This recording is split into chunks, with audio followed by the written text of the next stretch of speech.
Three Grots in a Vox is intended for a mature audience. This means there will be crude language and discussions of adult themes, especially if we're talking about Tactical Marines or Gabriel Seth. Viewer discretion is not only advised but encouraged. All opinions are our own and often given for humorous purposes. Any advice is given largely for entertainment purposes and would probably be ignored. But if you do learn something useful, count it as a win. Alright, intro us, what are you? Grots. So, this is our first episode in a little while now that we've recorded and filming. I'll say a little while, like a couple of weeks. And in the meantime, nothing of any importance happened whatsoever. No Blood Angels commanders on this stream have won their own event, so I don't want to hear any of that stuff being talked about whatsoever during this video, because it is not the subject or the focus of this video in any way, shape or form. So why don't you tell the boys and girls at home why we've actually pre-filmed this instead of doing it as a live stream like we were going to do?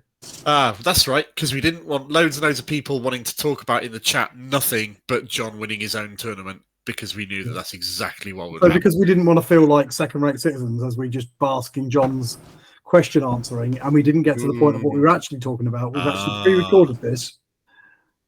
So, just very, very briefly, how many times have you gone live with your fans, John, in order to talk about your recent win since Sunday?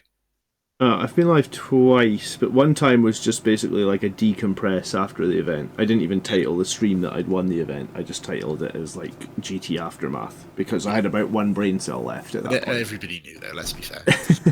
Well, I mean, the top table was live streamed, so yeah, you could have just tuned in and see who was winning.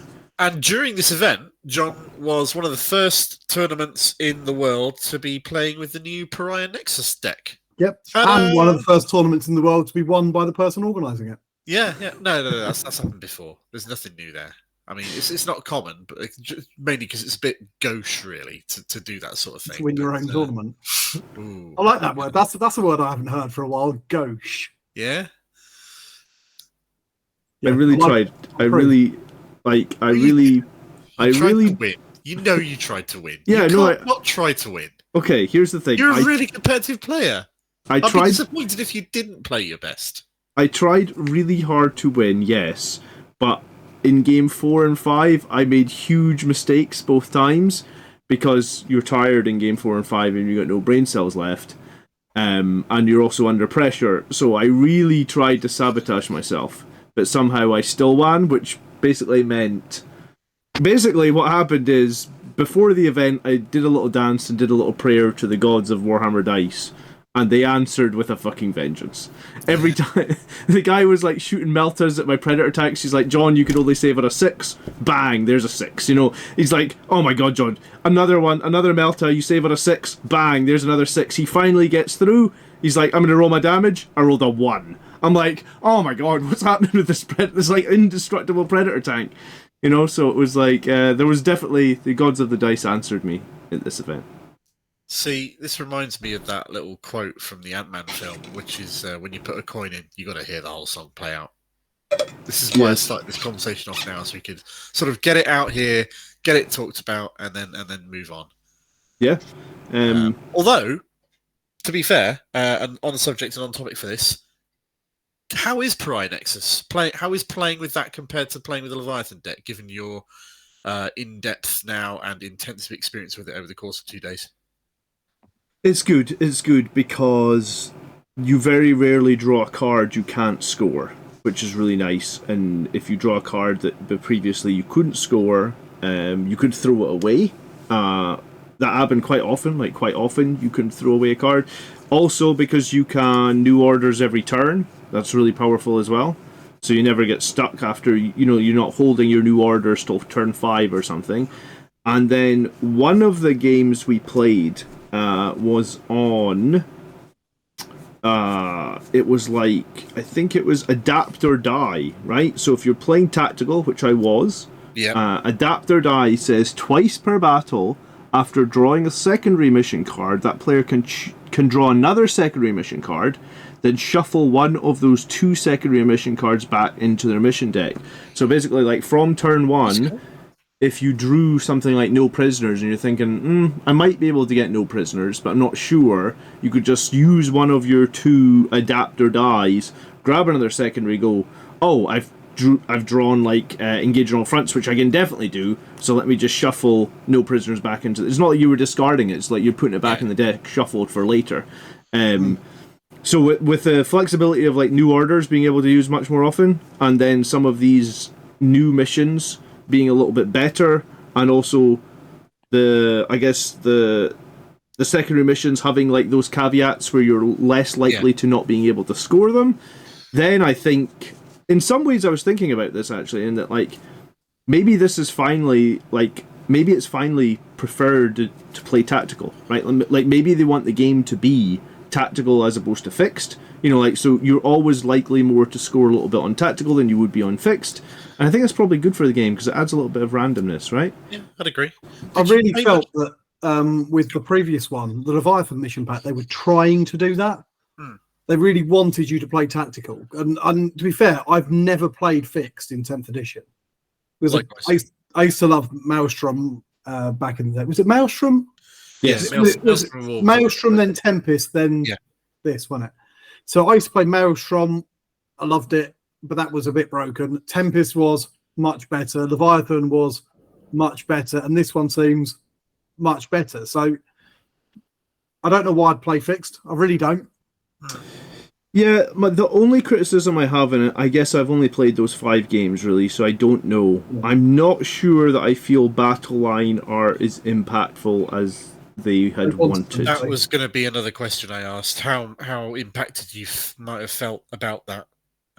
Did you draw many of the, or use any of the Battle Line is important mission rules then, or were they not used? 2 of the missions that we played had the battle line things. One was the battle line units can raise banners, and I think the other one was like battle line units are able to perform an action and advance or fall back and perform the action. But here's the thing, I guess because the event happened 1 week after Pariah Nexus released, I had no battle line in my list.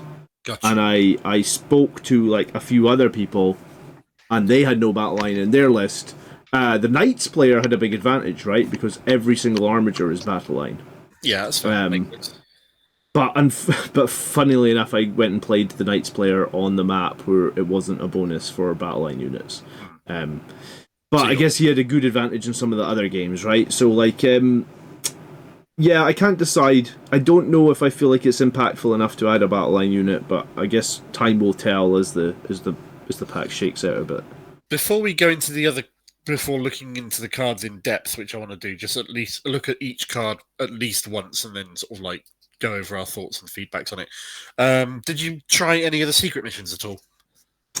I was behind in every single game, but honestly, I guess secret missions just didn't. I had no experience with the secret missions, and I guess you're in your tournament setting.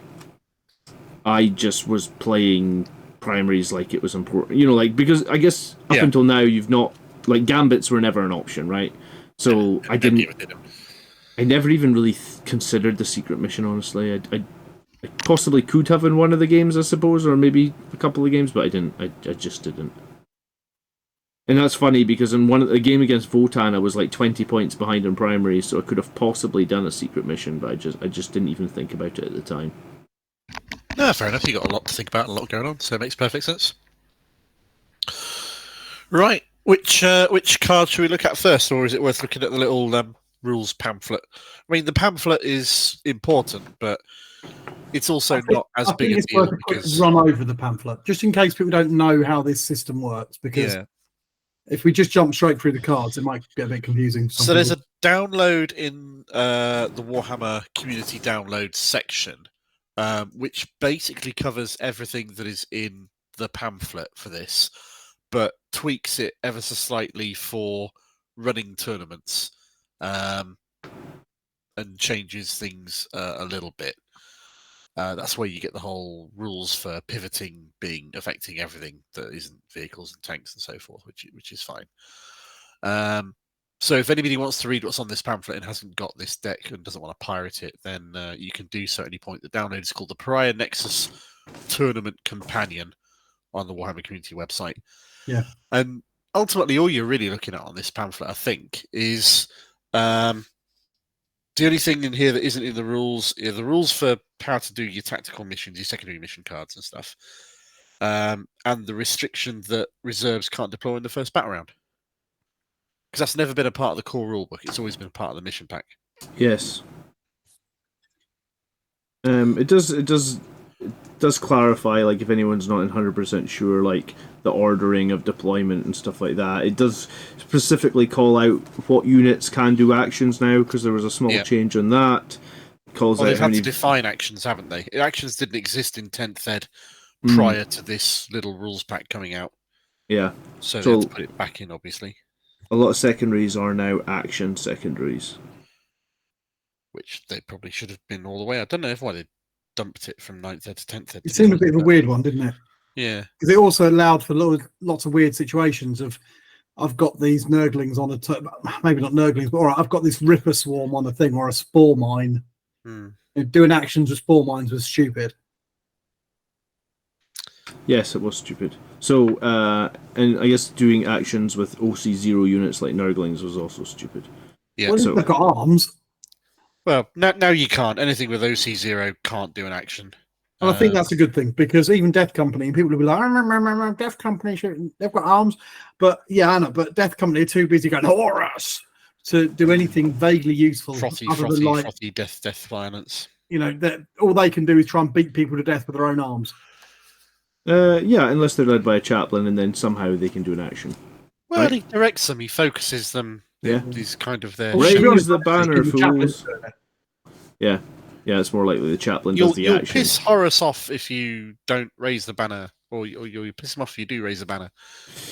Yeah, it's a nifty little book. It's similar to the Leviathan one. They specifically call out new orders. They specifically call out the actions.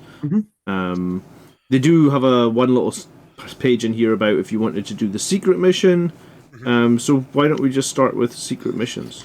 Yeah, go for it. So, what is a secret mission? At the end of the third battle round, starting the player who's had second turn, if your primary VP is less than or equal to your opponent's, you can undertake a secret mission. You select one secret mission from the 4 choices that there are. You place it face down. You cannot score more than 20 victory points for primary if you select a secret mission. So basically you cap yourself on the primary source at 40 by selecting the secret mission. You can still keep scoring primary if you are less than 20. And I think there was a game actually here where I was on 0 primary points going into turn 3, so I could have probably just said, I'll take a secret mission. I'm probably going to get, I know that there's going to be a bit of a primary swing at the end, so I'd get my 20 points, and then I'd get my 20 points from the secret mission as well. And at the end of the battle, you reveal your secret mission. If you've achieved the goal on it, you get a flat 20 victory points. Yeah, and to be clear then, you can normally score a maximum of 50 VP from primary missions if you don't take a secret mission. If you do take a secret mission, you're capped at 40, which is 20 from the primary mission card and 20 from the secret mission card. Your secret missions are, at the end of the battle, you can control 3 or more objective markers that are not within your deployment zone, so 20 points. At the end of the battle, if your warlord is within range of an objective marker that is in your opponent's deployment zone that you control, 20 points.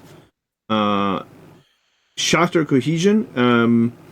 At the end of the battle, there are no units from your opponent's army on the battlefield, so basically you wipe them, 20 points, or every unit from your opponent's army is battle shock below half strength or more than 3 inches away from an objective marker. That's 20 points. Which is doable. Yeah, if they've only got a couple of things left, you could choose that. And what was the last one? War of Attrition. 1 or more battle line units from your army are within your opponent's deployment zone, and one of the following applies. There are no battle line units from the opponent's army on the battlefield, or every battle line unit from your opponent's army is within their own deployment zone. And just to be clear again, once you've chosen which one you're going to do, if you've chosen your one that you're going to do, it remains hidden from your opponent through the entire rest of the game. So they kind of have to guess which one you're going to be doing, which is a nice touch. I like that.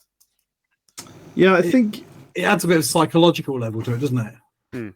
Yeah, I'm trying to think. The game that I was behind in 2 games in primary, and I think because I had no battle line units, I guess that one would have been out.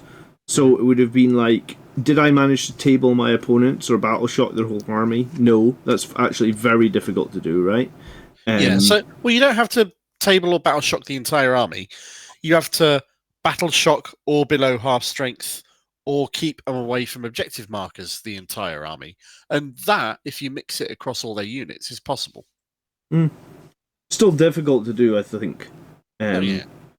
The command insertion one where your warlord is on their home field objective, that one seems like it would be the most doable. And you control their home field. Yeah. But then I guess they could, if they realize that, they could snipe your warlord or try and precision him or something like that. Or try and stack everything on top of it. Yeah, absolutely. And control 3, not within your deployment zone, is also very difficult to do, because that's like saying hold the entirety of no man's land at the end of the battle. So the secret missions are still tough to do. They're more doable than Gambits ever were, but I think they are still quite tough. They feel a little bit less random than some of the Gambits as well, don't they? Yeah, they're definitely clearer in terms of what you're trying to achieve, right? So, I mean, if I'm losing, depending on whether I'm losing by a little bit or a lot, I might decide to chuck things in and do a secret mission just for a laugh. I think War of Attrition is one that I could see myself using quite often. Because there are still a lot of people who don't run any battle line units. Yeah, that's probably right. So you would be penalised, I guess, to a certain extent if you are not running battle line. If you don't, then all you've got to do is get one of your battle line units inside their deployment zone and boom. Which you can do late in the game easy if you've got the ability to put something into strategic reserves. Yeah. Or you've got a Rhino or something like that. Or you've just got lots of little units of battle line things. You've got plenty of time to get them over there, even if you're running them on foot. It's true. So I feel like that is, we talked earlier about whether you should bring battle line units. I do feel like having that is one of the reasons to make sure you've got them. Yeah, otherwise it's an easy gimme to your opponent for a secret mission potentially by taking no battle line. Should we look at the deployment maps? Yeah, why not? Ultimately, they've all got one fact in common. Every single deployment map has 5 objectives on it, 1 in each DZ and 3 in no man's land. So if you're going to be building a list to tailor specifically to this game, then it's worth bearing that in mind. Some of the mission rules and primary missions do have the potential to add extra objectives, though. So there might be more, but you're always going to start the game with a base of 3 no man's land, 1 home, and 1 opponent's deployment zone objective. It's only hidden supplies that adds an extra one, right? I thought there was at least 1 more, if I recall correctly. I'm not sure on that one. Can I make a complaint? You may. On new maps, because they're all fine, but I will say that Tipping Point and Sweeping Engagement are absolute bastards to try and set up. They said that these ones should be easier to set up. Bloody aren't. Like, that's the one that's got different. You have to do like different measurements of different segments of the board and things like that. That's annoying. Even just from a point of view of starting, because I don't know about you guys, but generally when you start off, do you use a little row of little dice? Yes. Mark at you. Yeah, and doing that is just annoying. They are measuring, instead of measuring from between objectives and the gaps between objectives, as they did in Leviathan cards, they're now measuring from the edge of the board. Which is better. All relevant measurements. Which as long as you've got a set square. And as long as you've got the fixed size of board, or the right size of board. Yeah. I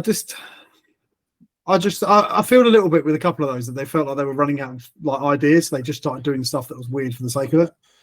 It's like, we've still got Search and Destroy. We've still got one weird one in the middle there where you've got like a bit the out circle and the quarters. Yeah. Maybe I'm just old fashioned and I tend to just... Maybe. I mean, give them a try before you knock them. It might not be that bad when you get right down to it. Yeah, to be fair, I haven't. Oh well, no, I have played one. I've played Sweeping Engagement. They made Dawn of War even more Dawn of War-y. And what I mean by that is they put the deployment zones 4 inches closer together. Yes. Because Dawn of War used to be 10 inches from the board edge for the deployment, it's now 12. So in Dawn of War, both armies are only 20 inches apart. Yep. That sounds better for Blood Angels. It is until you play Chaos Knights at the top table in a GT and you're playing on Dawn of War, and then you cry a little bit inside, or at least I did. When did you play Chaos Knights at the top table at GT, John? I haven't heard about this. Yeah, of all the that's the funny thing about it, right? You know, like you organize your own GT, you pick the missions, and then you play Chaos Knights on fucking Dawn of War. Yeah, it was good. So I think the missions I don't like about it, as we're having a whinge. Yeah. Dawn of War, sweeping engagement, can't fit my Thunderhawk. Okay. Okay. You can't even fit it in that big square? No? 18 inches by 14 inches? That's not big enough? On Dawn of War, you can't, because there isn't one. So you can fit it in Solomon. You can fit it in Search and Destroy, all right. You can fit it in Crucible, all right. You can actually fit it in Tipping Point, okay. But not sweeping. But not sweeping, because it's more than 14 inches long. You have to try and, like... I see. Yeah. Is it more than 14 inches wide as well? Yeah. Wing to wing, okay. Okay, so you can't deploy a Thunderhawk. I don't know if they were considering if the Thunderhawk would fit into every deployment. They wanted us not to use Thunderhawks. They should have made it Legends. Yeah, it's a personal thing against you, obviously, clearly. Yeah, how dare you? Okay, I mean, important consumer advice that I need to bring up here, you know, and those. So really, I was going to say, so really, we got one new mission and one new deployment zone, which I think is fine. I mean, I didn't have any problems with the old deployment zones and missions, to be completely honest with you. It probably makes sense that they focus every mission on 5, because when you have that 6 objective missions, people just sit on the 3 on their side of the table, and you sit on the 3 on your side of the table, and we don't fight as much. By there being an odd number means there's got to be conflict taking place. A bit more fighting, so I think I probably quite like that. Would you build an army so that you can run out and take 3 of them turn 1 as well as your home objective, or would you run and take 2, or build it to run and take 2, or how would you think about it? As Blood Angels, I pretty much always take 2. Because I don't know if we have the most durable things that can take 3. I usually want my opponent to put their units on 3, and then I'll countercharge them and take 3. Space Marine's not known for their frequency or huge number of cheap units to throw away and do stuff. Yeah, does that make sense? Should we look at the primary missions then? Yeah, let's do it. Why not? What's the first one you want to look at, John? The first one I've got on the hop is Take and Hold. Take and Hold. Which is pretty much identical to last time round. Hold a victory point. Sorry, can't even speak. Hold an objective for 5 victory points, up to a maximum of 15 per turn. Obviously, second player scores at the end of the game. So, classic hold 1, hold 2, hold 3, based on how we would have described it in previous editions, which is cool. It's like one of the simplest primary missions you'll have, really. Yeah. Which is fine. It stays. It carries over. Next up, I suppose, would be Supply Drop. This is the one where you remove objectives as you get into the 4th and 5th battle round. There's 3 in the middle. You basically choose, and you're removing some of them each turn. So you end up in turn 5 with just 1 objective in the middle. And as you go forward, the victory points escalate big time. So like in turns 2 and 3, you get 5 points for No Man's Land. In turn 4, you get 8 points for No Man's Land. And in turn 5, you get 15 VP for that 1 remaining objective in No Man's Land. So it focuses all the fighting. It kind of favours who's going second. I feel like, or at least in a combat army like Blood Angels, you get a lot of advantage here going second, and because you can throw your units on at the end of the game, score your 15 victory points, get a decent swing towards your side. It's an interesting one. It definitely does focus fighting. I'm okay with it, but it's probably not my favourite.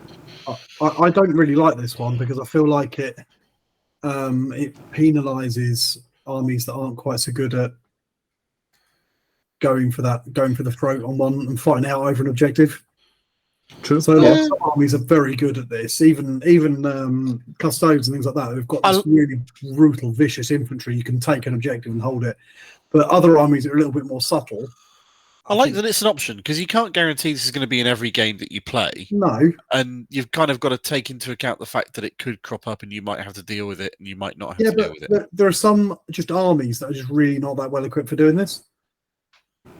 Yes, I mean, if they're a shooting army and they have to go stand on it in your close combat army, you're always going to take it off them in turn 4 or 5. Even some guys, I think like GSK, really, this isn't ideally set up for those guys. GSK. Plus, do you know, Gene Stealer cults. There's sounds like cross between Gene Stealer cult and Grey Knights, and I'm not sure which. No, they're Gene Stealer cults, but they're spelled by orcs. Okay, fair enough. Well, you know when they put the injecty thingy DNA. Yep. Flames dribble out there is. Fair enough. All right. Close. So in summary, take and hold wants you to hold 3 objectives at most. Supply drop wants you to hold 3 objectives, but then goes down throughout the game. Yeah, and here's another thing. Supply drop can... it's random which objective is getting removed, and you don't know which objective is getting removed until after deployment, if I'm correct, right? Yep. So which is fine. If you're in a bad place from that, then your opponent's in the same bad place from that. So, well, they're not though, right? Because most of these new maps are set up with one objective on your side of the table that's nice and easy to hold, right? So both players have a natural secondary to hold, if that makes sense. And then you have the one in the middle. Yeah. So if you get lucky and your natural, really defensible secondary is the one that's going to stay till the end of the game, that's, it's not the greatest. So you've got to be able to build your army to be prepared for that eventuality. Have something fast and able to take it out. I don't know, Outriders might be good for that sort of thing. Do you think, John? Well, do you know what? I'm saying it's bad. I played Votan on it, and the one that stayed was on my side of the board, so I win the game. But that's my issue with it. Is that it's a bit too random. If I was playing a game of do you take one of these and burn it, it's this one. Because I just feel that there's some armies. I don't mean army selection. I mean just forces in general. That this is a little bit harsh on. Yeah. Okay, but we assume it's in the mission sort of cycle. We got a plan to be able to deal with it. Yeah, absolutely. And you're right. You need things that are fast and durable. Relatively. So, the next up one is Terraform. So in your shooting phase, you can. One of my favourite episodes of Red Dwarf. Yes, and mine. You can select one unit from your army. If you're American and you've got no idea what you're talking about, Google Red Dwarf Terraform, and you will not have a bad time. One unit from your army within range of a different objective marker that is not terraformed can start terraforming it. It completes at the end of your opponent's turn, and then if it's completed for the rest of the game, you will just score 2 VP for each objective marker you've terraformed, whether or not you hold it. So terraforming already needs an FAQ. Because we played it in this event, and it really needs the FAQ that it cannot be performed in turn 1. Because whoever goes first walks onto the objective, starts terraforming with their most durable unit. If they then control it, they will just get 6 victory points from each. If they can terraform all 3, they'll just get 6 victory points every turn for the rest of the game, and the other player can do nothing about it. So I think it needs... Because the action completes at the end of your opponent's next turn. Sure. So your opponent literally by default has a turn to be able to do something about it. Yeah, but I think it's if you're playing knights, right? The guy who was playing knights just literally put 2 knights on every objective and started terraforming all of them, and the other player was not able to kill those knights. It's pretty hard to kill 3 knights in the midfield in turn 1, right? Yeah, if they go first, I appreciate that's going to be a problem. So I think it just needs to. It's a big problem. Do what? Sorry. It's the fact that it can be done on turn 1. I think. I think it's a cool idea, but just maybe not be allowed to be terraformed on turn 1. Yeah. Once you're, I guess on a natural game, maybe where you're not playing knights, both players take their side field 1, they both terraform an objective each, and then they fight over the middle, turnabout. Whoever finally gets the most durable, or whoever finally gets the upper hand in the middle gets terraforming. And I think that's cool.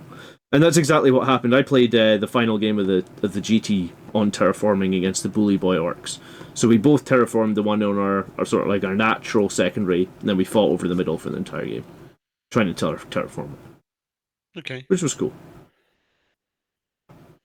My Impulsor tried to terraform it in like turn 2, and he just kicked the crap out of the Impulsor. But I mean, I tried. I mean, it was an Impulsor. Yeah, I mean, it was designed to sit there and hopefully survive and terraform. You know, like it felt like it was a risk worth taking with an 80-point Impulsor, right? So realistically, with Terraform, you want fast units that can go out and claim as many objectives as possible, as quickly as possible, to attempt to terraform them and hopefully survive doing so. Mm-hmm. Which means you want 1 home and at least 3 units that can run out and do that. Yeah. Next up is Scorched Earth, and this exists from the Leviathan deck, where basically you can burn objectives. You start the action in your shooting phase, it completes at the end of your opponent's turn, and then the objective is burned. If it's a no man's land objective, you get 5 points from it burning, and then it's removed from the table. If it's their deployment zone objective, you get 10 points, and then it's burned and it's removed from the table. It's worth noting that this one has got an FAQ. Sorry, no, an errata alteration in the Pariah Nexus download that I mentioned earlier. Oh, cool. What is it? Where it says second battle round onwards in the middle bit, it says each time a player burns an objective. Right. Each Okay. time the player whose turn it is, it's each time a player burns an objective. Yeah. So you tactically remove objectives you don't think you need to get points, or you tactically kill their home field objective and remove it to stop them getting points, and I think it's fine. I think it's pretty much the same as the Leviathan version of it. Mm-hmm. Every time I've played a version of this mission, the burning bit has always completely been shoved aside and ignored in favour of just basically having a go at each other. The burnings usually come near the end of the game when people are trying to score a few extra points, I feel like. Mm-hmm. But obviously, if you can, like, I played this game, I played this mission at the GT. At one point, I managed to make a charge onto their home field with a Death Company unit, kill their home field objectives unit, so I held their home field, and then I burned it the very next turn, because I was like, I'm burning your home field. He was like, I knew you were going to do that. And I was like, yeah, that's exactly 10 points, and you have no home field objective anymore, right? And they didn't manage to kill your DC in that turn themselves. Well, they were hiding in the terrain there, so you couldn't really draw line of sight on them at that point, so... Fair enough. Okay. It's a cool one. I think it's... you just have to be very wary that you don't burn prematurely, I think. Because if you remove one that you're quite... Like, if you remove your natural one, for example... You could then end up losing points later in the game because you've got nothing easy to hold anymore. So, I feel like it's a tricky one. It's tricky to know when to... You want to go out and burn one that your opponents are going to be able to hold more easily throughout the game. Yeah, exactly. I've tried it a few times by like going on like a Hail Mary, run off, try and smash one of their home objectives. I've failed every time I've done that. Yeah, given the action completes at the end of your opponent's next turn, I'd imagine that would be fairly easy for them to... try and bring some force to bear. Yeah. So I think the moral of the story in that one is just don't burn your easy to hold ones, because it'll come back to kick you. Linchpin is the one that I've got up next, and that's an interesting one. So basically what it's saying is, if you hold your deployment zone, you then get 5 VP for each other objective marker. If you do not hold your deployment zone, you only get 3 for each other objective marker. So this is similar, like last edition, I think, or in Leviathan there was a mission where it was like if you didn't hold your own DZ, you didn't get a command point. So this is the change to this one, right? So it's like if you don't hold your own DZ, you just score less points. Yeah, and I prefer this one because you not getting command points for not holding your own objective means, oh, you're losing, we're going to take away the ability that you have, or some of the ability that you have to maybe compete and play well. So it's what they'd call a win more kind of objective. This one, just going into the actual scoring points, I feel is a lot more playable a mission. Yeah, I think I like it. I mean, most people, all three of us play Space Marines. We usually have a unit of infiltrators sitting on our home field objective. So I think for us, it's a pretty safe one. It's fine. You could almost treat it like a take and hold, I guess. Yeah. It's worth noting there's no limits on the number of objective markers you can score each turn with this. So it's worth bearing in mind that if you want to do linchpin, then it could be worth you trying to go out and hold as many as you can. Potentially. Yeah, which is strange. Most of the time they do cap it at like 10 or 15 per turn. Okay, Burden of Trust is the next one. So the player whose turn it is scores 4 victory points for each objective marker they control that's not within deployment zone. Then, for each objective marker the player controls, they can select one unit from their army that's within range of that objective marker to guard it to the start of the next turn. If you guard it, you score 2 victory points. As long as your unit are still within range of the objective marker, you control it and they are guarding it. And they're not battle shocked. Oh, thank you, yes. Because battle shock's still a thing, apparently. Yep. It comes up sometimes. They try every edition to find a way to make morale relevant and not trivial. Well, I think I like the one from 8th edition best. Yeah? Yeah. I know it puts me in the minority, because most people used to whinge about that. Don't remember what it was, to be honest. Everybody dies. Oh, fair enough. It's just quick. I like the idea behind Battle Shock, which is when you're under it, you might not fight as well. I like the idea. Yeah. I mean, and sometimes you can force battle shocks, so there's certain units that when they shoot or attack, they can force a battle shock. So, I mean, this is fine, I guess. You can force a battle shock on one of these units that's potentially guarding it, stop them scoring. I haven't played Burden of Trust, but it seems similar, or it seems easy enough to understand, right? And again, there's no limit to the number of objectives you can score each turn using this. So that's potentially encouraging you to go out and try and claim as many objectives as you can. Next up is Unexploded Ordnance, which is the one from last edition where you push all the objective markers around, and it gets a little bit crazy. I forget what it was called in last. It wasn't called Unexploded Ordnance. I think it might have been like Minefield or something. As far as I'm aware, it's called that Moving Objectives one. Okay, yeah, that's the one. Another one that people skip because they can't be asked to do the admin. Yeah, they're messing around. Yeah, it becomes awkward to move the large objective round templates that we tend to see used It's these the one days. where you look at each other and go, do you want to just play take and hold? Yeah.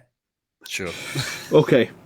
Basically, you push the objective 6 inches if you control it, and you push it towards your opponent's deployment zone. And the closer the objectives are to your opponent's deployment zone, the more points you score. And yeah, I think I played it like one time in Leviathan, and everybody went, "This is a bit weird." And like you said, we never played it again. So you're not going to see this one come up too often, right? Not voluntarily, anyway. The ritual next.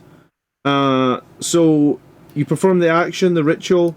1 unit from your army. It completes at the end of your turn. If completed, set up 1 objective marker anywhere in the battlefield, wholly within no man's land, within 1 inch of the unit, provided it can be set up exactly 12 inches from another objective marker within no man's land and not within 6 inches of any other objective markers. This is this weird one where you create more objective markers with your army, and then you just score them like they're there. Yeah. They always have to be 12 inches away from another objective marker in no man's land, but essentially by the end of the game you could have 12 objective markers on the table if you both set up 5 more or something. 15, couldn't you? Because you start with 5, and if you do this each turn, then you could set up 5 more. You have to remove the ones at the middle.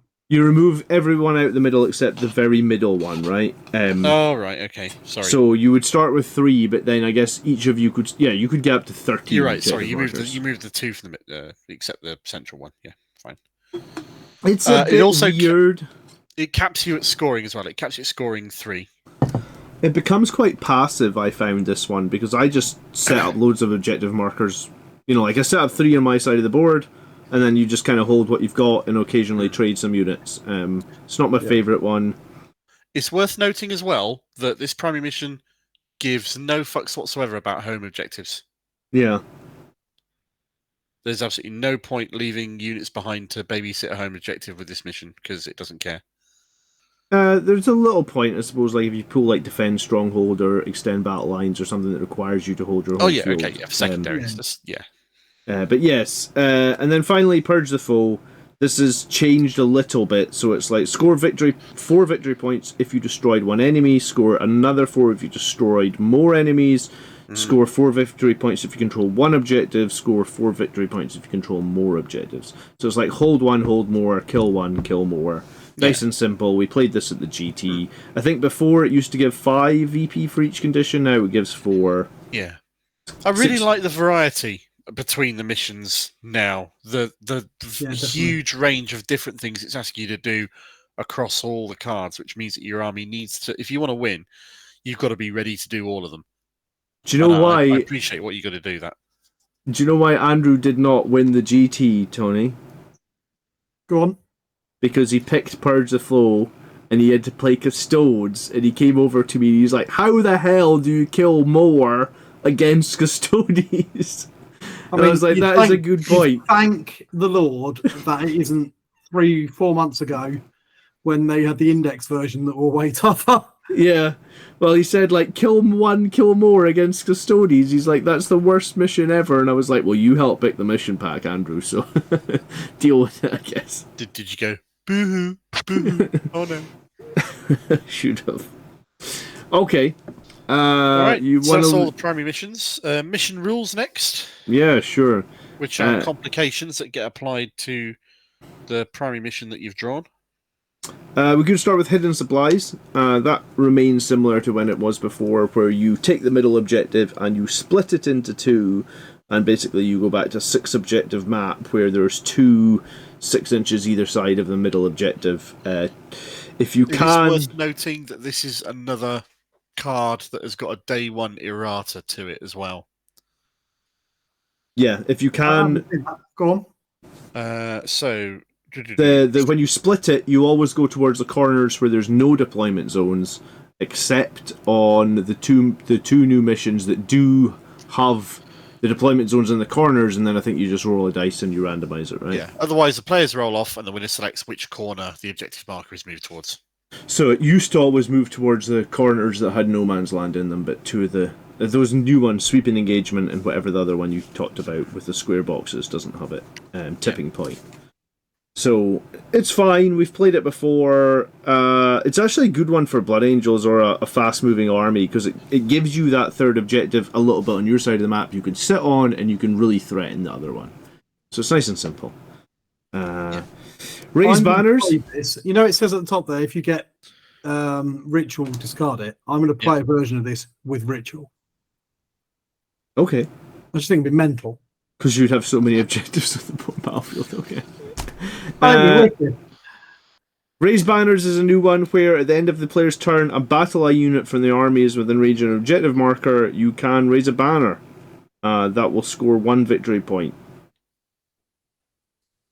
Nice. So that's a battle line positive one. But it's not like you score the banner for the rest of the game, you just score it once for 1 point, is that right? Once for 1 point on each objective marker.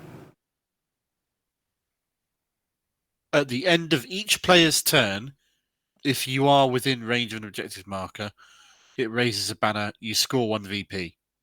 So you score 1 VP at the end of each turn. At the end of each turn, if you've got a battle line unit within the objective marker. Okay, cool.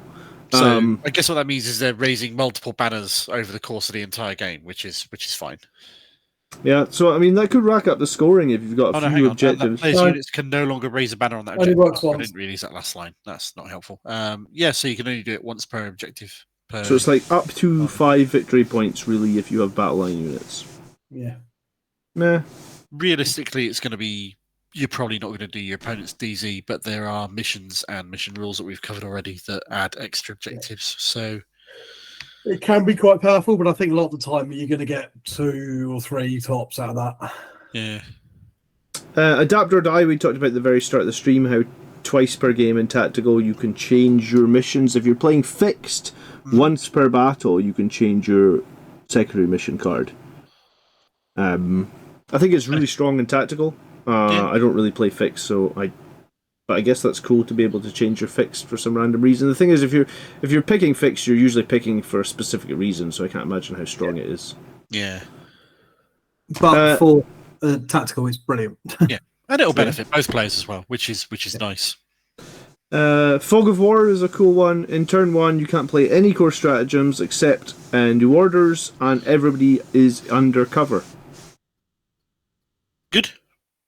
It's nice and simple. It's kind of... Do you remember, I think it was 8th edition, Tony was speaking about. Do you remember you used to be able to do something like that in 8th edition? You pinned like 1 CP at the start of the game to put your whole army in cover or something like that. What was that? Do you remember that? It was... I can't remember what it was. But there was a way of doing it, and you could have... So it's kind of like a harken back to that a little bit. Yeah. I remember the old night fighting rules back from sort of like 3rd and 4th edition. They were quality. I don't know. Every time they cropped up when I was involved in playing a game that they did in, we either said, no, we can't be asked, or let's just sod it off. We don't care. We don't want to remember all the details every time. Well, I used to quite like it because I was playing guard then. And I had a lot of searchlights. Right, okay, fair enough. I love the rule for it. If you got a searchlight, the rule didn't apply to you, but it didn't apply when people shot at you either because you're beaming your searchlights around. Which is fair. Prepared position says players can target a battle line unit with a go to ground or heroic intervention stratagem for 0 CP, but they cannot do it if they've already used that stratagem this turn. Good. So, yep. They can do that every turn then? Yeah. I guess, on battle line units. Absolutely. Cool. Rapid escalation. You can put an additional battle line unit or 2 into reserve. In fact, it's 200 points. You could put additional units into reserve. I genuinely don't think this is that good. I mean, it's a nice idea, but I'm not sure it's amazing. No. I mean, most people build their armies knowing what they're going to put in reserve, right? So, like, if you can put another unit in, you're probably already going to have all your reserves allocated. So you're probably going to want them in the board. I don't know. Swift action. Battle line units can advance or fall back and still perform actions. That'll be really useful. Inspiring leadership. We played this one at the event. Basically, it means if your warlord is visible, and not within your deployment zone, and within 9 inches of a unit, you get to add 1 to your battle shock test. So basically, you see Commander Dante in the battlefield, and you are inspired, so all your battle shocks are less difficult to pass. Smoke and mirrors. I kind of like this one. You can put up to 500 points of your army into strategic reserve after deployment. So I did this. I literally put my 430 point Sangre Guard as far forward. We were playing the corner deployment one. What was that called again? Search and Destroy. So I basically set my whole Sangre Guard up on that front line, so he knows my Sangre Guard are 18 inches from his deployment zone. He deployed quite deep in his deployment zone, because he's asking me, like, what's the threat of those Sangre Guard units? And I have literally zero intention of, like, the second we went to start the game, I was just like, right, the Sangre Guard are going back into the reserve. Yep, they've been learning off the Eldar. It's an interesting one, especially at a tournament. I felt like it was an interesting one. Yeah. And then, finally, Stalwarts. Battle line units can perform actions, are still eligible to shoot, and battle line units can perform actions while within engagement range of enemy units. I think the second part of that is the more useful part, because I don't know about you, but I can't think of any particularly good shooting battle line units. Incidental boltifier. Knights, man. Well, Knights, yeah. Knights are going to get huge value out of that Stalwarts. Yeah, I'm being too Space Marine centric, aren't I? Yeah, Space Marines don't get a huge value out of it. I mean, Orcs, Knobs, for example. I think Knobs might be battle line, are they? I don't think they are. Oh, is it just boys? Okay, but I mean, 20-man boy unit chopping you up in combat, still performing an action is somewhat decent. But this is what I'm saying. The second part of it is more useful. Like for Blood Angels as well. If you've got big old unit of 10 assault intercessors led by something, being able to do an action as well as chop someone up is quite handy. That's true. That is very true. there's 5 mission rules that reference and benefit battle line units. There are 5 which do not, which is fine. But if you're looking at the Pariah Nexus tournament mission pool, where they recommend a list of what mission should be taken with what mission rule and what deployment zone on what possible terrain layouts, 13 of the 20-odd mission pools use the ones that benefit battle line. So GW have kind of stacked the deck a little bit in saying which ones that use or benefit battle line units. There's going to be a lot more of those potentially than there are the ones that don't benefit battle line units. So that's interesting.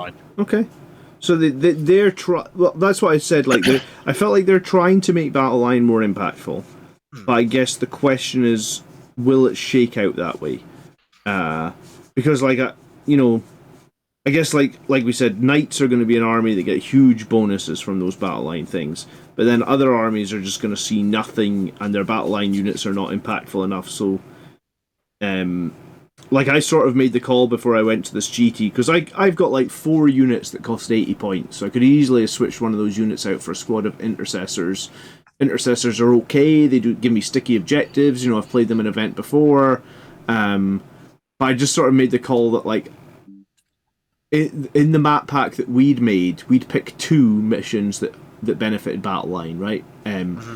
So it was like, I just felt like the 2 that we'd picked, I think we'd picked Raise Banners, and I think we'd picked Stalwarts, and I just didn't feel like they were impactful enough for, like, the whole tournament event to want to lose one of my more killy units or one of my more versatile units to add in 5 intercessors, I guess. That's fair. It'll be interesting to see if it develops to the point where people take, like, an extra battle line unit, maybe 2. I hope they do. But okay, we got another year of this tournament pack, so there's plenty of time to develop. Every time I look at this, I just think, I want something for aircraft. Give me a reason to bring aircraft again. Oh, that's a whole other kettle of fish, that is. Yeah, they struggled to balance aircraft, man. They've struggled for years. They've never managed to balance it. They've always been shite or incredibly overpowered. Yeah, they've never quite managed to get them at a safe point in the middle. It's been years now since people have run aircraft, though, right? Like, it was. But there was a brief Storm Raven dalliance earlier this edition, wasn't there? Yeah, and there was like the triple Orc flyer and the triple Admech flyer in 9th edition. That was kind of the nail in the coffin for aircraft. That was obnoxious. That was fast-moving aircraft was always a stupid idea to try and put in a game like. And then in 8th edition there was the Eldar Air Force list, wasn't there? Do you remember that? Because it basically had flaming, mortal wound, death, stupid guns. Yes. Yeah, that's anyway. What it was. Was it not like LVO got won by some guy with like an obnoxious amount of AdMech flyers just flying over everything, dropping mortal wounds and everything, and then it was like the very time next with Orc planes as well doing it as well, if I recall correctly. The very next patch just killed aircraft forever. The burner bomber where you had a 1 CP strap that blew it up. Oh yeah. It would do incredible damage, way more than its points was worth. Yeah. You fly over something, you bomb it, you shoot something else, and then you'd blow up a third thing. Yeah, you would just sacrifice it into something else. Yeah. I would like to see flyers like the Storm Talon gunship. Yes. Yeah. But that hovers around and flies and isn't a fast mover and just rains firepower down on things from above. That sort of thing has a place in this kind of game. That was cool. It's just a shame the firepower it puts out is such complete. It costs so many points for what is essentially a rocket launcher and a twin-nicked assault cannon. Yeah. Yeah, some of those old Space Marine vehicles haven't aged so well, have they? It's a cool-looking vehicle, though. Okay, do you want to talk secondaries? Yeah, that's the last thing we've got left to do that we haven't done. All right, I've got behind enemy lines. That one of the secondaries that comes in the card deck and is marked as fixed isn't in the. And which one is the day one Pariah Nexus errata? The secondary mission recover assets. Okay. Is marked as a fixed, but should not be. Okay. The behind enemy lines very much same as last edition. 3 points, 4 points. not much else to say. You can't be battle shot, you can't be aircraft. Wholly within your opponent's deployment zone, or 2 wholly within your opponent's deployment zone. The big change on behind enemy lines is if you draw it in the first battle round, you can discard it. Hallelujah! Because that was really friggin' dumb when you're like an army that moves 6 inches. Yeah. Devil's advocate here. I kind of like the idea of you either keep it for scoring it later, or you dump it. And having that as a plan was always a thing. But yeah, being able to dump it for free when you got no hope in hell of scoring it on the first turn anyway. I think that's a great change. I mean, if you're trying to make the game competitive, you need to be able to dump it if you're an army that has no chance of being able to do it, right? Hold on. So 3 VP for 1 unit is, or 4 VP for 2 units or more. Yeah, the second unit really has diminishing returns there. Massively. So you really want to be able to get 1 unit within your opponent's deployment zone on the turn this is drawn as quickly as possible. So it's worth building that into your list. With Space Marines, that's almost certainly going to be Inceptors who can be deployed anywhere at the drop of a hat really easily. Yeah, Scouts are good as well for it. Only a little bit later on in the game when they can come onto the board in the opponent's DZ, but not on their edge. They can't do that. Like the first turn, first 2 turns, however first it 2 works. turns, yeah. Yeah. No prisoners is nice and simple now. 2 VP for each dead enemy up to 5. Simple. No. Yeah, fair enough. Draw it, kill as many units as you can. Sabotage is a new one where you perform sabotage inside a terrain feature. If you do it in no man's land, it's 3 victory points. If you do it in the opponent's deployment zone, it's 6 victory points. It completes at the end of the opponent's turn so they can prevent it. But this is usually pretty simple. You usually have an obscured unit either in no man's land or the opponent's DZ. You can usually sabotage pretty well. Ironically, sabotage was the thing that I forgot to do at the top table. So I tried to sabotage my top table victory by forgetting to sabotage. Do you know the best thing about this? Tell me. Being out singing sabotage whenever you... I did think of that. I said that to my opponent. I was like, every time we say sabotage, you just think of the Beastie Boys, right? Yeah. You have to say it like sabotage. You don't actually have to sabotage an objective. So no, you sabotage a terrain feature. And the action completes at the end of your opponent's next turn. Okay. Yes. So they do get a break, but it is still awkward with the whole can happen on turn 1, I think. Yeah. Yeah, because you can just drive. The flip side of that is, you can go into the middle and score 3 VP with this turn 1. Yeah, it'd be pretty safe on your side of the table. Okay, so again, this is promoting fast, hopefully resilient things to go out and do stuff. Yeah, which again, I just think isn't entirely fair when there are some armies that just can't build that way. It's big though if you can do it in their deployment zone, right? 6 victory points. There's not too many secondaries that will give you 6. That's true. 6 ones as well. Yeah. Engage on all fronts now has been changed. 2 victory points for 3 quarters, 4 victory points for 4 quarters. The only stipulation now is that you are 6 inches from the center of the battlefield. Gone is a stipulation that you are 6 inches from any other quarter. So it is arguably a little bit easier to score, but again, 2 VP for 3 is quite low. 4 VP for 4 feels quite high. Yeah. So, well, it involves spreading your units out quite a lot across the battlefield, so maybe it's worth it. 3 quarters was always relatively easy to do. Yeah. And it's easier now because you don't need to be over 6 from the... You can just literally be 1 millimeter over the line. You can score it. Bring it down then. They've changed this considerably. It's 2 VP when you destroy a monster or vehicle. You only get another 2 if it's 15 or more wounds now. So like little armigers are only going to give you 2 VP for armiger. 20 or more wounds gives you 6 VP. So if you take down a stomper or something, you get 6. But there used to be an additional 2 points just for like having achieved the bring it down state. That doesn't exist anymore. It's a bit rubbish now, to be honest. I think it's not as good, that's for sure. So you're only ever going to be capped at scoring 20 with this in a game anyway, right? Yes. Yeah. Assuming you take it as fixed anyway, at least. Not many vehicles got 15 plus wounds. No, Yeah. I mean it's hard, right? Like you're only getting 4 points for taking down a Land Raider. We know how difficult Land Raiders can be taken down. The one other good thing about Bring It Down though is they did add, if there are no monsters or vehicle units on the battlefield, you can discard this for free. Hallelujah, because it sucked when you drew that in turn 5 and they had no monsters. You'd killed all their monsters and vehicles by turn 5 and you could score 0 VP. So that's a really positive. Another really positive change. We should shout out James' Workshop when they do good stuff, and that is a really positive change. The iterations on these cards have, on the whole, been extremely positive. Props to you. Well done, James.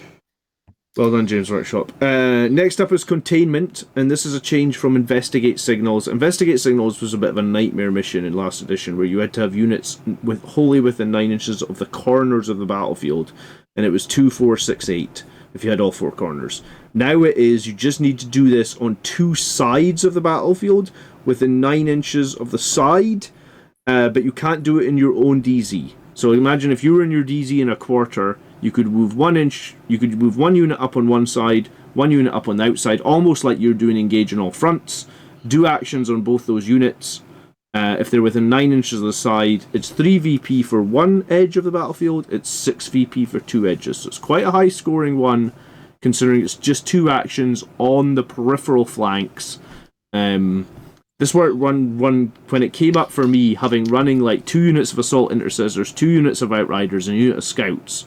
This was like a good solid 6 points for me a couple of times. I mean, this is ideal for a pair of Scout units who are strategic reserves. Just come on from the edges and score it.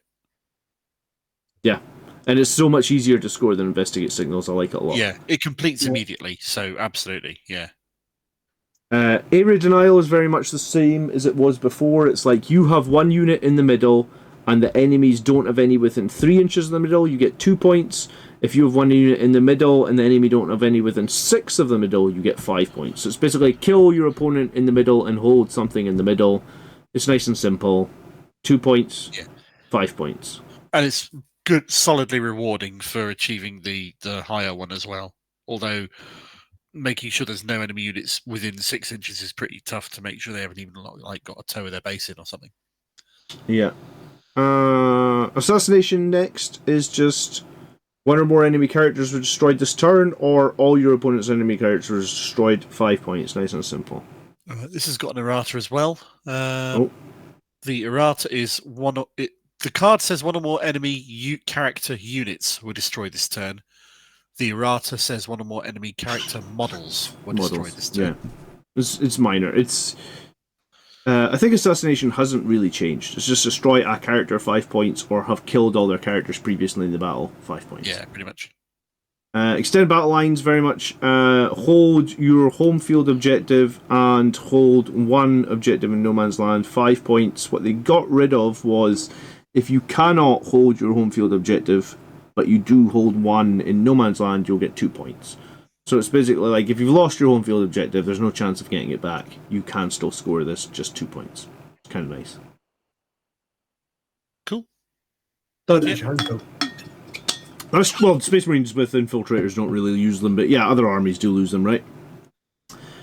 Kill the Horde. This one got FAQ, and the reason it got an FAQ was to stop people taking 19 models of a 20 model unit. So you got to pay the points for 20 models, and to stop people putting 19 on the battlefield and saying, haha, you can't score Kill the Horde against me. Yeah. So, basically, if the opponents don't have any hordes, you can discard this card. Otherwise, you just kill a unit that started with 20 models in it, or started with 25 wounds in it. And that will give you 5 victory points. And that's starting strength. That's not started the turn with 20 models. No. Or started the turn with 25 plus wounds. That's starting strength at the start of the battlefield, the start of the game. So, if they've got a big squad of Terminators that have 30 wounds, they would count for a Kill the Horde. If they have a unit of like 20 boys or 20 guardsmen or something, they count for Call of Horde. It's fine. Yep. Recover assets. This is a new one. And basically what you have to do is you have to do an action in your deployment zone, in No Man's Land, and the enemy deployment zone. If you can do 2 of the 3, you'll get 3 points. If you can do all 3, you will get 6 points. And this card is a favourite of mine, because I drew this card. I was 3 points behind Gavin, who I have never beaten. And I had a Redemptor Dreadnought in the a Ballistus Dreadnought in the midfield with 1 wound left. And he had to take a battle shock, and I'd already used Insane Bravery. So basically, if I pass this battle shock, I get 6 victory points because I had 3 units that could do this, and I win the game. And I passed my battle shock on my 1 wound Redemptor Ballistus Dreadnought, and felt very happy about how easy it was to score 6 points for recover assets. Yeah, easy. It's worth noting again that this card does have the symbol for fixed mission in the corner that should not be there and has been errated out. But I mean, it kind of plays a bit like Engage on All Fronts, right? It's like you have to have units all spread across all the board, and then you have to be able to do an action all spread across all the board. And I guess like as a Blood Angels army, you usually are spread pretty across the board, and you usually have some cheap units that can do actions. So worked really well for me this one. I think I've found generally that's quite a nice one to do. I think I find the same as you, John. I tend to be spread out a little bit with Blood Angels, and this is one that I can fairly consistently get done. Yeah. Or certainly get 2 out of the 3 bits done.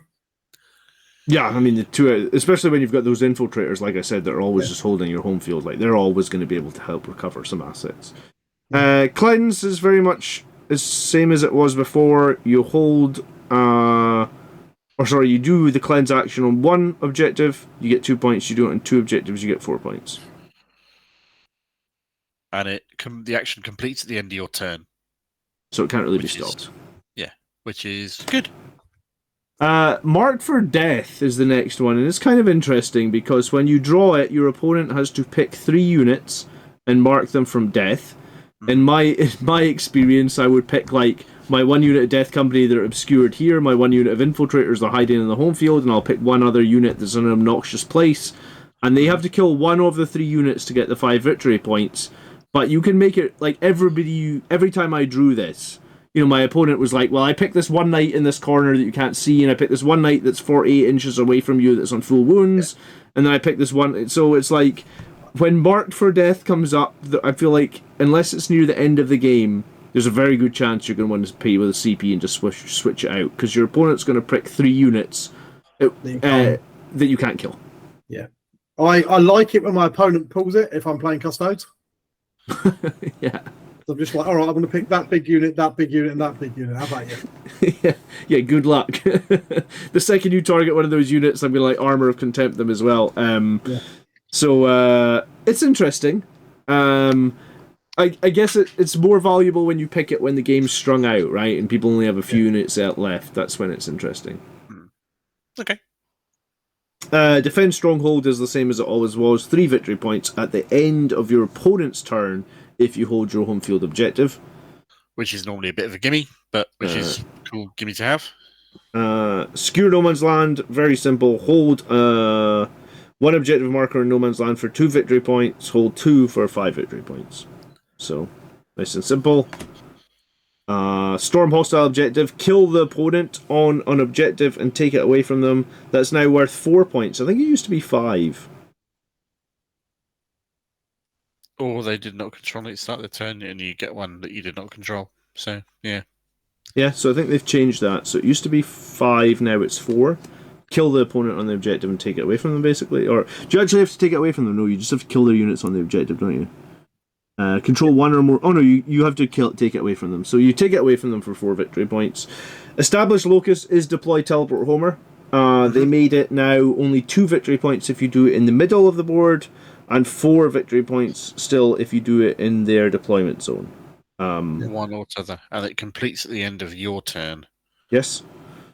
Shout out to my Scout Sergeant who was on his own in the deployment zone and did Established Locust help me win the GT. So a single scout sergeant is still very valuable. 4 victory points, thank you very much. He actually scored me behind enemy lines, like in the next turn as well, like his fucking superstar scout sergeant. And then last, Overwhelming Force. That is kill them on the objective. Basically, you kill 2 units, 3 victory points per unit you kill, up to a maximum of 5. So kill any enemy units that start on an objective marker. I think, like, when I went through this myself, I felt like there's nothing bad anymore. Especially because you can new orders more than once, right? There's a couple that are a little bit annoying. Mark for Death is one of the more annoying ones. Sure. But in the sense of, like, if they're trying to force you to play tactical now and they think that's going to make the most fun and engaging games, then Marked for Death is actually kind of fun and engaging when it gets picked against you, right? Oh, it's hilarious if you've got the right army or the right sort of board layout. Yeah. But maybe it's worth bearing in mind that you could have Mark for Death drawn against you at any time. Yeah. And play appropriately. Or you forget about it and it gets drawn and oh shit. I like the new to be deck. honest, I feel like, I mean, it's going to depend a little bit on your army. If you're playing something like guard, infantry guard, and they draw Mark for Death, then it could be quite tricky. That's very true, yeah. Well, that's why I was saying maybe 1 CP for throwing away Mark for Death might be a good thing to consider. Yeah, cool. I think I give it like an 8 or 9 out of 10. I think it's an improvement over Leviathan. Yeah, I think it's brilliant. I think it's really very good. Using everything that we've discussed and looked over, are there any sort of nuggets of advice you would give to people as they're writing their lists with this mission pack in mind? Things to make sure you bring, things to make sure you don't bring, things to plan for, all this sort of stuff. Well, the list that I'm going to say it again that I won in the GT with. I had 5. How? How I don't know. I heard it was your own GT, John. It was my own GT. I mean, how do you win your own GT if you're like organising and arranging and running it? That's well, I didn't do any of the like BC. Holding a raffle and winning it yourself. Yeah. I mean, maybe I'm like the Conservative Party. Oh no! I had to go there. Right, let's nip that in the bud before the nip politics. That right in the bud. Oh I was going to say. So I had 5 scoring units. So 2 units of assault intercessors. That's like 160 points. 2 units outriders. That's 160 points. A unit of scouts. 65 points. So I basically had 400 units. All those units could do a little bit of killing for Blood Angel. 400 points worth of units, sorry. All those units can do scoring small tap. Yeah, of like MSU units that can do a little bit of killing and a little bit of scoring. And that seemed to work out really well for me. The only game that I didn't score like over like high 80s was that weird objective where you're burning everything. So there's not that many primary points available because you're removing the objective markers. So that's the only time I didn't score like high 80s, which is to be expected because my opponent didn't score high 80s either. So yeah, I think that like shooting for at least like, I know previously I've said like you want 3 units that can do secondaries, but like there's so many of the like if you start breaking those down, right? Like I think there's 16 or 18 of these, right? Yeah. So you've got like action, 18 exactly. Action. So basically a third of them are actions. So like a third of the time you're going to need. So basically 2 out of you draw 2 per turn, right? So basically like probably like 3 or 4 turns of the game. Realistically, you're going to have to do an action. So you don't have enough units to do those actions. Whenever you use a unit to go and do an action like this, you're kind of exposing them to being taken out so they can't do it again. So you kind of, in a way, have to think of such units as disposable unless you've got a solid plan for them not to be somehow. Yeah, so fast-moving units that can perform actions. I don't feel like they necessarily need to be battle line, but that's it. That definitely helps keep you in the game, keep you high points, I guess. Yep. And of course, Blood Angels can have 80-point jump pack infantry units that can ignore terrain that they move through because they're infantry. is such a good deal. Yeah. So I enjoyed it. I like it. Yeah. Awesome. I think it's a good one. I think I thought Leviathan was good, to be fair, but I do think this is a significant improvement. And I think the timescale on this is much better because all of us, I think, had talked about we didn't like the fact that chapter approved was every 6 months. I actually think some people had stopped buying chapter approved because it was too frequent. In all honesty, the only reason I did is we were using them for the channel. Yeah. So likewise. So this is better, and I prefer the format of the cards than another book, right? Because like, I don't need another rule book to carry around.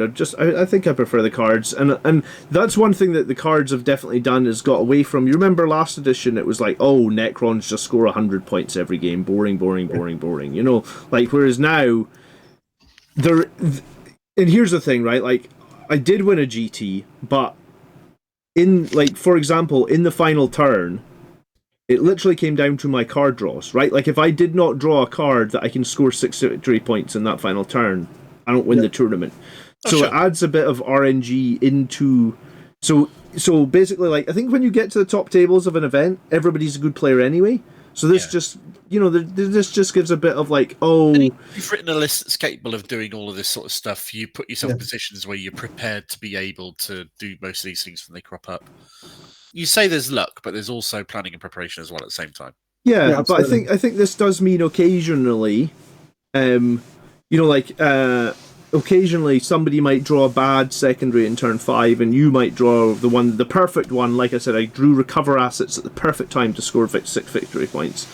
And I think that little randomness is so much better than like, oh, I'm Necrons, I sit on all 3 objectives and I get 15 points and there's nothing you can do about it. The idea between faction fixed secondaries was a good idea, but it just, in practice, as you say, meant that there were some things that there were auto takes and you scored really highly on, and then you were stuck with it for the next 6 months until GW bothered to fix it or patch it. Mm-hmm. Yeah. So this gets a big thumbs up from me. If you haven't bought it, buy it, go to a tournament, enjoy it. Get a hold of it. I hear there's supply issues. Oh, is there? I haven't seen supply issues, but I've heard that there are some. Okay. I got mine nice and early for a change. So, yeah. My local store decided to stop discounting their GW stuff and charge full retail price for them if they were limited stuff, because they're limited and they wanted to make full money off them. So unfortunately, I thought, well, if you're going to charge full price, I'm going to buy off GW, where I can guarantee the fact I'm going to get hold of them because they supply their own stuff, which is a real shame. I started doing that as well because I run the same thing. So what? I know we don't have any slides this week, but has anybody been painting anything? Because I have. Have you? Yeah, I've done a little bit. Yeah, I've done a little What bit have of you been building and painting. You probably can't see it too well inside this box, but I've finally got around to building my set of assault terminators. Very nice. Very cool. I've built one as the ancient because I thought I've already got a nice looking Thunderhammer Blood Angel Terminator from the Space Hulk set. So why not make one as the ancient as well and do a nice shiny banner centerpiece for him? Well, it's nice to see you doing some 40k in Park. You were in a bit of a rut there for a while, right? Yeah. This one's looking interesting. It's got me thinking annoying thoughts like, I've got 10 jump pack Space Marines. I kind of want to buy another 20, but I don't want to spend another 80 quid on another 20 jump pack Space Marines. So maybe I'm not going to go ahead and do that. I really like those new Assault Marines for Horus. They're not even that new now, but the Assault Marines for Horus Heresy. Yeah, that's exactly what I'd buy. I wouldn't buy Jump Assault Intercessors for 35 quid. No. I'd buy 5 Jump Assault Intercessors. Very nice, John. I'd buy you keep 10. holding it up. Like, stop talking about these sponsors. Look at my bicycle. I've paint. I felt like they deserved another bit of paint on them just because. I appreciate that you've run Outriders in a 32-person GT winning tournament list. That is a props to you, but I want to see you do it with Reavers in your list next time. Then that's sandbagging, that is, isn't it? Then I will not take the piss out of you even slightly. Okay. I mean, I don't think you can win a tournament list with Reavers job. Because I know you own a load. I do, yeah. I have a set of painted Reavers, yes. All right, so that's your challenge then. The next live battle report, Take put a unit of Reavers in and try and win with it. And if you take Reavers and say these are actually scouts, but I'm using Reaver models for them, so technically I've taken Reavers, then you will not hear the last of it. So it doesn't count. Okay. That's worse than winning your own GT. Yeah. Do you know what I just think is very funny? Calling you Andrew if you do that. Yeah.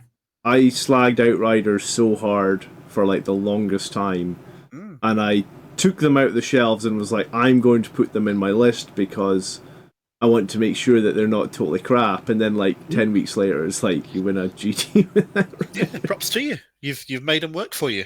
And it wasn't with a meta list, it was a list that you wrote and planned and you've gotten used to, and yeah, great.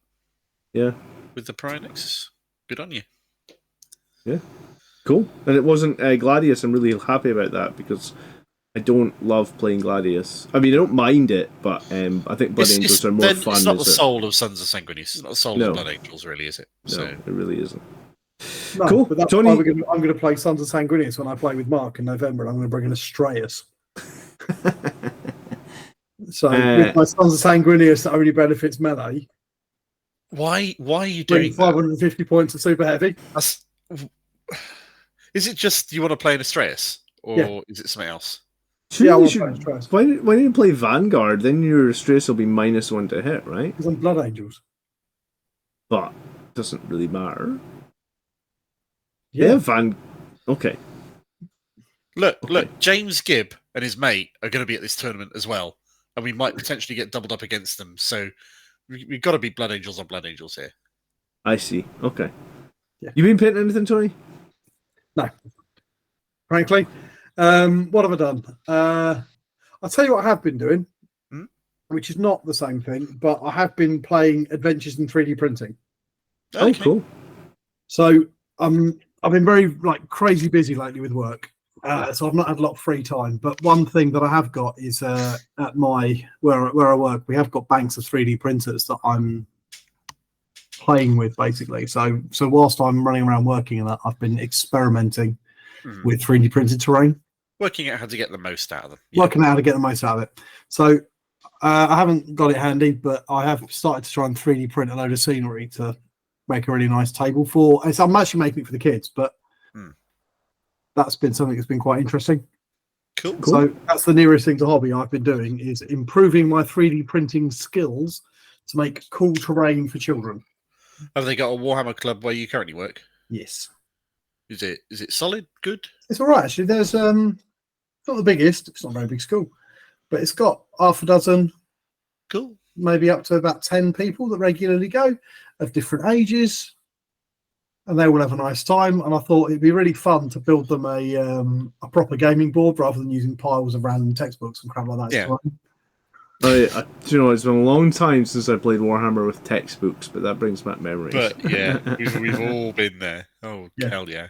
Those maths GCSE books. Oh, yeah.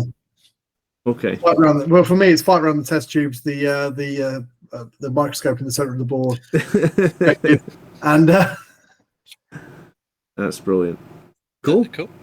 Yeah, that's been about it. But I do hope to. I've got a little bit of time left until the summer, and I'm going to try and get a decent little bit of painting in, because I've got to get this Astraeus painted that I can take it up to north. Fair. I've got a couple of dreadnoughts to do before then, so I may be able to get started on that at some point, given it's been a few months since we just knew we were going to this. Okay. So maybe we'll get a live stream on the Grots at some point when you're ready to paint some Astraeus. We'll hang out, we'll paint. That'd be fun. Done a live stream painting for a little while. Cool. I do enjoy it. In all honesty, that was the last time we did any painting, was that last stream we did. Okay. Cool. All right, then I think that's us. If there's any questions on the deck or any clarification that you need, you could leave a comment for us. We'll do any our best advice to you want? reply. Anything we didn't explore to your satisfaction, or any specific piece of advice you want to ask, then bung it in the comments and all that jazz. Please do. Yep. If you like what we do, if you get some value out of it, if you find us amusing, if you like us taking the piss out of John for winning his own tournament, or hearing what beer Tony's particularly enjoying this week, then this one was actually pretty good. Yeah, Really quite nice. I've not had it before. What the flavour note on? Tropical IPA. Okay. Fair enough. And What was consider subscribing to us on YouTube, becoming a member, supporting us on Patreon, chucking us a few quid, price of a cup of coffee a month, all this sort of stuff. It helps us get hold of this material to review it and cover it for your edification and your entertainment. Yeah. Cool. All right. Thanks so much for watching, guys. We'll see you next time. Catch you later. Ciao. Bye.